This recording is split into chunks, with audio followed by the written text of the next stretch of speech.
ቤተሰብ እንዴት ናችሁ? ደህና ናችሁ? እኔ እግዚአብሔር ይመስገን ደህና ነኝ። በጣም ናፍቆኝ ነበር። እንግዲህ መጥቷል። ሃይሚ 3 ቀን ብሩኬ 3 ቀን ሃይሚ 2 ቀን መሰለኝና ብቻ በጣም ቆዩ ቻናላችሁ ለራሱ ከመጡና ዛሬ ደግሞ መጥቷል። ሶ አንድ ላይ ቪዲዮ እያወሩ ነው የመጡት እና ብሩኬም ደግሞ ስለ አንዳንዱ አታፈቅራትም እነሱ ስለማያፈቅሩ ነው ብሩኬ ገባ አይደለ? እነሱ ስለማያፈቅሩ ነው አታፈቅራት ምናምን የሚሉት ማለት ነው። ገባ አይደለ?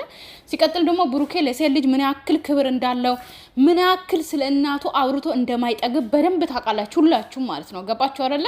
ስለዚህ በደንብ እንደሚያፈቅራት በደንብ አሳይቷል ሲጀመር ማለት እኔ እንዴት ልበላችሁ ማለት መጀመሪያም ፍቅር ሲገልጽላት ለሃይሚ ተናግሬያለሁ። መድገም አይጠበቅብኝም። ገባችሁ አይደለ? እሱም ደግሞ ያስከበራት ተንበርክከሽ እኔን ጠይቅኝ እንደማንም ሰው እዚህ ጋር መናገር አልፈልግም፣ ስም መጥቀስ አልፈልግም። ገባችሁ አይደለ? እንደማንም ሰው ሃይሚ አልቅሰሽ ተንበርክከሽ እግሬ ስር ሆነሽ ለምኝኝ የፍቅር ጥያቄ ጠይቅኝ ብሎ እንኳን አላመጣም። ገባችሁ አይደለ? እንደ ባህላችን እንደ ወግ ማረጉ አፈቅርሻለሁ ብሎ ነው የጠየቃት። ገባችሁ አይደለ? ሃይሚን አስከብሯታል።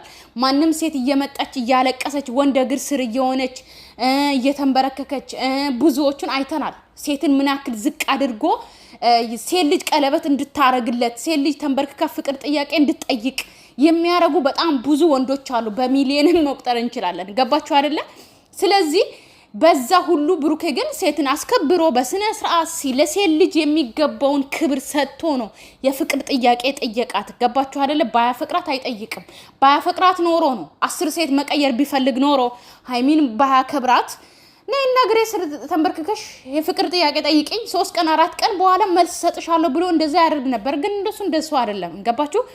ስለዚህ እንደዛ አትበሉ ለማለት ነው። ሌላኛው ደግሞ እንግዲህ ሁለቱም እንደማይለያዩ በደንብ እናውቃለን ሁላችንም።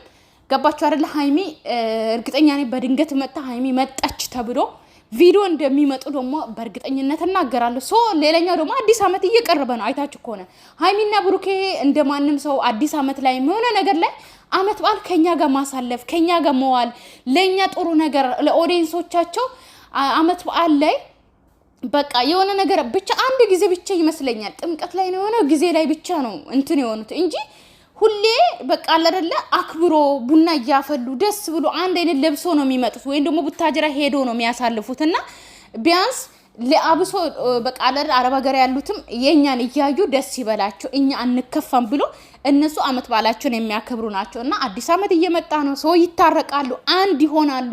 አንድ ላይ ሆኖ ደግሞ ሽብርቅ ብሎ አንድ አይነት ለብሶ ይመጣሉ። ሃይሚን በድንገት መጣች ተብሎ ቪዲዮ ይሰራል። ጠብቁ ማለት ነው። እኔ እርግጠኛ ሆኜ ነው የምናገረው እና ጠብቁ። ሶ ሃይሚ ትመጣለች ደግሞ ሌላ ደግሞ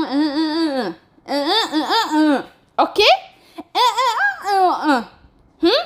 አዎ እንደዛ ነገር አለች ሃይሚ። ገባችሁ አይደለ? አዎ። ስለዚህ አይዟችሁ ለማለት ፈልጌ ነው። ሰው ጨረቃዎች አይለያዩም መቼም አይጣሉም። ገባችሁ? እና በተረፈ የኔ ውድ ቤተሰቦች ወዳችኋለሁ፣ አከብራችኋለሁ። ለቤት አዲስ ሆናችሁ ሰብስክራይብ ማድረጋችሁን እንዳትረሱ። ባይ ባይ።